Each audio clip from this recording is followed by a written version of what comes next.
si Sir John Martineros. Kasama ko si Sir Vito Alonso. So, siguro alam naman po ninyo, narinig po ba?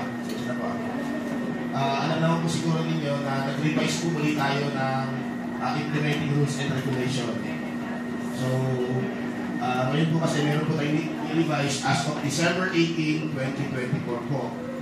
Diba dati po, meron po tayo RA 9904 noong 2010. Then nag-revise po ulit tayo noong 2021. Then ito po ngayon, nag-revise po ulit noong 2024. Kasi alam naman po natin, kahit po kami sa opisina, ma'am, sir, parang itong HOA walang katapusan ng problema. Kung baga nanganganak, hindi po yung tulad ng isang division namin na stuck lang sila sa ganung issue. Sa HOA po kasi, ang dami pong HOA, ang dami lang issue. Araw-araw po ako po, 30 pa ako sa opisina. Kahit ngayon po, nakaka-ikaw na pa rin bagong issue lagi. So, with that, start na po tayo. So, marami po tayo ng bago ngayon sa Implementing Rules and Regulation. Una po, yung membership in HOA. Voluntary, except contract for sale, deed of sale, or other instrument of conveyance, deed of restriction, annotated with the title of the property, or embodied with the CPS, GOAS, requirement for an award under CNP project, LFAP, or any government housing or resettlement program. Ito po kasi, alam naman po natin na hindi automatic ang membership sa HOA. Pero kasi ngayon po, halimbawa, meron po sino po CNP dito? CNP. Neighborhood. Yung regular, yung sabihin natin subdivision po. Meron po, wala po. Sige po. Kasi ito po, yung sa number 1 natin, yung contract to sell, na kasi karamihan po ngayon, pag halimbawa kayo po, ay bibili na po sa subdivision. Kadalasan po, nakalagay na po dyan, yung upon purchase of this property, you will be an automatic member. Pag sinabi pong gano'n, automatic na po ang membership. Pero sinasabi po ng batas, hindi pa rin po yung automatic, hindi po yung voluntary. Hindi po yan mandatory. Nakadepende po yan kung nakasaad po sa kontrata o sa pinapasukan po ninyo. Sa mga neighborhood, siyempre, hindi pa naman po sa inyong property o hindi pa sa inyo nabibenta, hindi pa naman po automatic yan. Pero nasa inyo po yan kung gusto nyo po sumali o hindi. Sa mga CNP, siyempre, automatic po yan. Kasi hindi po kayo magiging beneficiaryo kung hindi po kayo magpapamiyembro. Hindi po. Next one. Beneficial users. Di ba kanina po, members. Ngayon po, beneficial. Ito po yung mga hindi miyembro. Kasi ganito po yan. Basahin po muna. Homeowners and residents within the subdivision village who are not members association. Subdivision owners, developer who hold a property or properties in the subdivision not for the purpose of residing therein, but as a part of their inventory for the purpose of sale to the public. Beneficial users fee refers to the amount charged to the beneficial users as payment or contribution for the basic community services extended to them by the association. Diba, kanina may members. Ang beneficial users, ito po yung mga hindi miyembro. Pero hindi kasi, ito lang sa nangyayari lagi eh. Hindi porque hindi kayo miyembro, hindi na kayo, wala na kayong babayaran sa asosasyon. Sinasabi po dito, kung, yan po yun, charge to beneficial users as payment or contribution for the basic community service. Kung may binibigay po sa inyong servisyo, yung asosasyon ninyo, yun po ang babayaran ninyo. Ang monthly dues ay for members only. Beneficial users fee is for mga non-members na nakikinabang po sa servisyo binibigay ng asosasyon. Example po, sa subdivision, halimbawa, ako, nakilap sa subdivision, hindi ako miyembro. Pero siyempre, may security guard, babayaran po yung sa security guard. Or kung hindi pa yan turn over sa local government, syempre yung road lots niyan, hindi pa yan mag-gain sa local, asosasyon pa nagbabayad yan. Eh kung hindi ako miyembro, kasama dapat ako doon na nagbabayad kung kabilang yung road lots na yan sa kayong open space. Dahil nakikinabang po ako doon. Next po.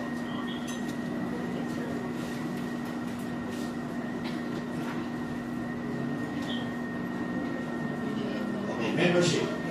Homeowners may designate any officer, family member, or lessee, or representative to apply for membership.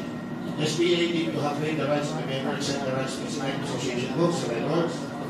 I'll apply for membership for each lot. Unless membership is compulsory, may terminate his or membership, provided he is clear on accountabilities, Community Association. Okay, ganito po kayo. Ito po ang isang pagbabago ngayon sa batas, sa revised IRR natin. Dati po, sinasabi po dyan, kung sino lang ang nakapangalan sa asosasyon, siya lang ang miyembro. Ang nagiging problema namin, kaya binago po yan, ay karamihan po ng mga miyembro natin, with all due respect po, ay mga senior na. Opo. Ngayon po, ang membership po, pwede na po yung ipasa sa anak. Okay? Bawa ko, member, gusto ko tumakbo, ay anak ko, si Sir Nico, pwede ko na siyang patakbuhin. Pero hanggang sa anak lang. Hindi po pwede sa anak ng anak niya. Hanggang first degree lang tayo. Yun ang bago po ngayon sa batas. Okay? Pero dapat po yan, may authorization or SPA. Then, ganito rin po, ang membership po, di ba dati kasi, regardless of how many lots you have, you are only entitled to one vote. Isa lang po membership. Ngayon po dito, kung halimbawa mayaman ka, sa pulotin mo, you have 10 votes, and dapat yung 10 votes eh, dapat yung 10 property na yun ay 10 ay pinamember mo lahat. Kung baga, 10 din naman ang activities mo. Ganun po siya. Okay ba? Ayun po. Next one. Voting rights. Entitled to such number of votes in proportion to the number of membership in the association. Ito na po yung sinabi ko kanina. 10 property mo, 10 boto mo. Pero kung 10 property mo, eh, ang pinamember mo lang ay isa lang boto mo. Okay? Malinaw po. Okay, next one. Delinquent member. Ito, sigurado ako marami kayo dito. Wag na wag yung sasabihin malaki yung delinquent member. Declared by the majority of the board of directors after due notice and hearing, not entitled to exercise the right of a member except the right to inspect the books, but is nevertheless obliged to pay all fees, dues, and other assessment charged by the members in good standing.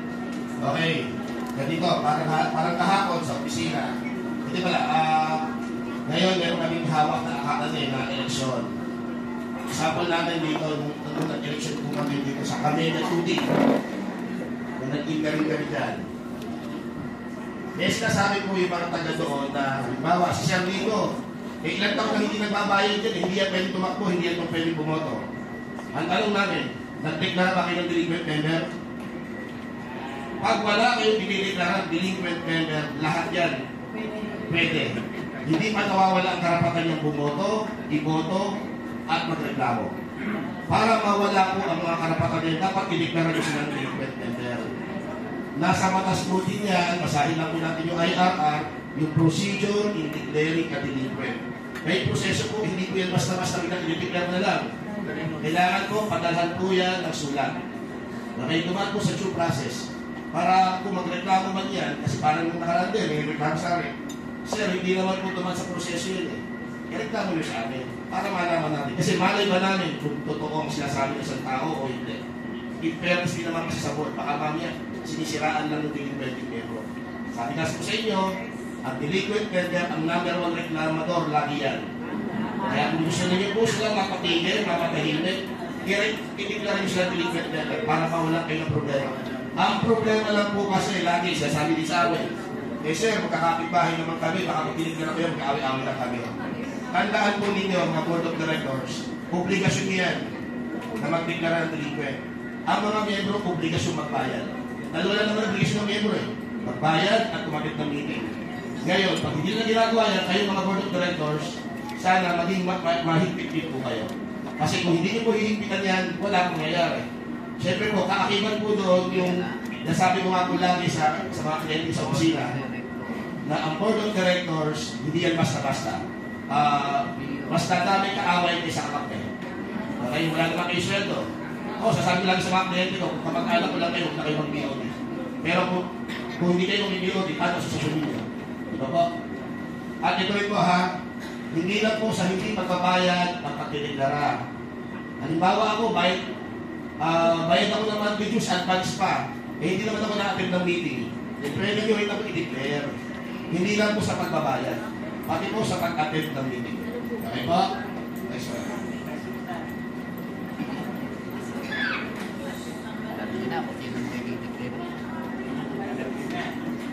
Sanction against delinquent member.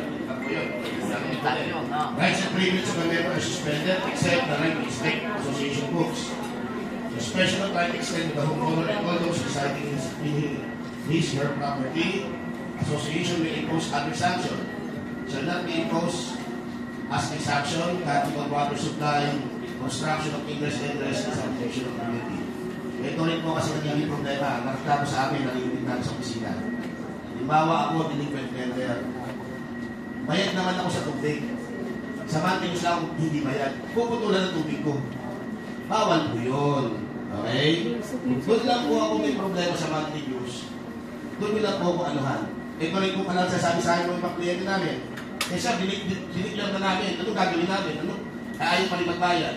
Pwede niyo po silang kasuhan ng collection suit sa small claims or sa amin. Sa opisina sa ITSA. Kapag sinulmit tama yung proseso, ito rin po. Ako po, sinasabi ko po, sa kasabi rin po ng mga sa ITSA na yung mga abogado. Mas maganda kung papadala po kayo ng sulat, wag po yung abot-abot lang.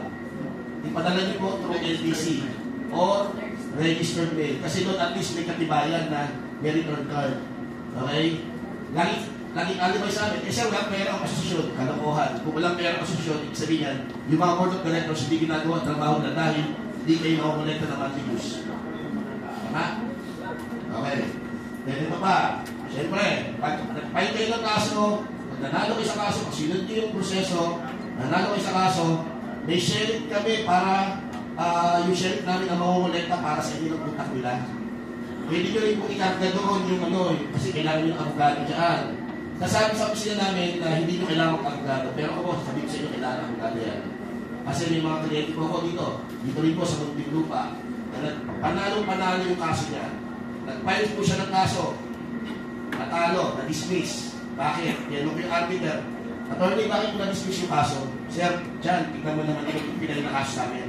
Para lang itong kaso sa barangay level. Sir, korte kami. Ikalang din naman yung institusyon namin.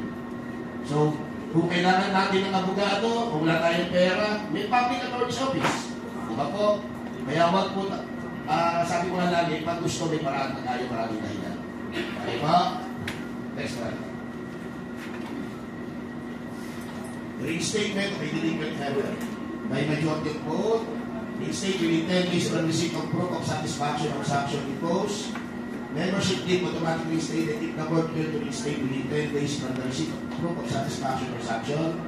Conditional reinstatement, submission of undertaking to attend the next general assembly, restoration of membership in standing, issuance of proxy in favor of the board chosen by the delinquent member. Ito pa kasi minsan nagiging problema din. Bawa, si Sir Nico nagbayad na. Magkaaway kami for the board. Iniipin ko pa rin yung pagka-reinstate niya. Dito ko papasok yung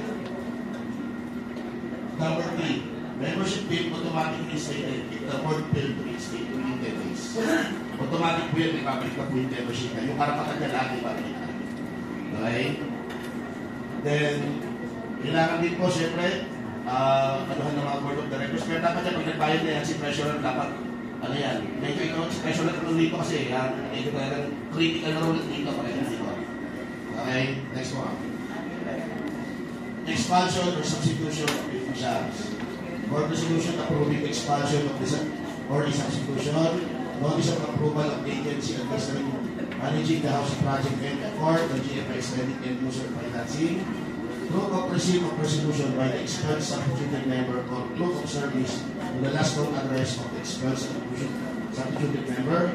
Proof of service to the administrative agency of GFI. Ganito lang po yan. Sino po mga CMP dito? Okay, CMP. So, alam naman po ninyo, di ba? Lalo pag ada kayo ng social housing, pwede po kayo mag-substitute. Kasi ganito po yan. May mga miyembro kayo siyempre hindi nakakabayad. Hindi lang sa arrears, minsan sa monthly dues nyo. Bilang kayo mga opisyal, may karapatan kayo mag-substitute. Pwede nyo palitan yung mga yan. Kung sa tingin nyo kasi pasaway na masyado at talagang sobra-sobra na violation. Hindi po kasi na beneficiary na siya, kanya na yan habang buhay. May obligasyon pa rin po yan. At sana rin po, tayo po, alam naman po natin na ang Pilipino kasi masyado mabait. Pero tandaan po ninyo, sa lease purchase agreement po ninyo, nakasaad po doon, bawal magbenta. Eh minsan po, talamak ang bentahan. Sa amin po sa opisina, minsan naririnig pa namin, mismo mga board pa po, with all due respect po, ay ang nagbebenta. Wag na wag po, kasi po mahihirapan po kayo mag-substitute kay social housing. Kung halimbawa talaga, kasi meron naman din talaga case-to-case basis po, na halimbawa ako, talagang dumanas ako ng yung lupit ng buhay, bumagsak lahat ako, na ibenta ko yung bahay. May mga ganun kasi talaga na, yun nga na in every rule there's an exception eh. Pero hindi namin kasi po pwedeng ayunan yung ganung bagay. Nasa inyo na po yan kung paano nyo po sila i-take kung paano ba. Nasa inyo po yan kung papayakin nyo po siyang ibenta, pero dapat po ang bentahan, alam po dapat yan ang asosasyon. Pero, again, sa lease purchase agreement, bawal magbenta. Kasi, minsan lang po kayong bigyan ng pamahay ng gobyerno, hindi na po yan mauulit.